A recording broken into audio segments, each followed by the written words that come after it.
A huge fire forces evacuations at a Beneva Ridge complex in Sarasota, and not only that, it also shut down Beneva Road in both directions just south of B Ridge. Now, the fire started around 2 this afternoon and escalated. SNN local news anchor John Hill was at the scene from the very beginning. We now have more information from him. It happened at 2 Friday afternoon. Firefighters called to Beneva Ridge townhouses to fight a fire that would go to 4 alarms. First units arrived at the scene at 4001 South Beneva to find smoke coming out of all sides of a 6-townhouse building. A woman who lives in the unit that caught fire explained what happened. I was having a washer and dryer installed in my laundry room. I understand it was just a spark and then it exploded.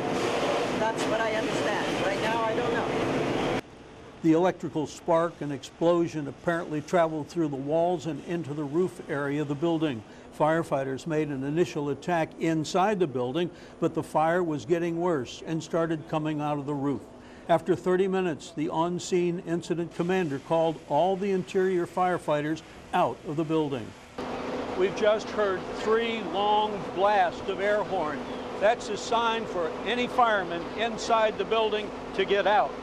3 long blasts, get out of the building. Before firefighters were put on the ladder truck, fire officials were concerned about lightning and called SNN Local News 6 to get a quick weather update from Justin Mosley.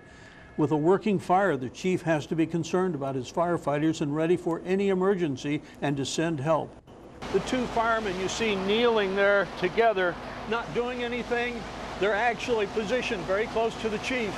And if anybody gets in trouble and they need emergency medical right now, those are the guys that go in and take care of it. 30 units were called to the scene. Large 5-inch hose lines were laid down Beneva Road to supply water to the fire units at the scene. Because of all the fire apparatus, the northbound lanes were closed for several hours. For SNN Local News, I'm John Hill. Officials tell SNN Local News a firefighter was taken to the hospital with heat exhaustion but is expected to recover. Otherwise, no other injuries have been reported. Now, on a side note, at one point, fire department officials were concerned about the possibility of lightning as they considered an aerial ladder truck. Their weather system was down, so they reached out to SNN Local News to get the latest weather information from Chief Meteorologist Justin Mosley. Now, once the safety concern was extinguished, officials allowed firefighters to fight the fire from the aerial ladder. Now, we want to keep it here on SNN Local News for updates to this story.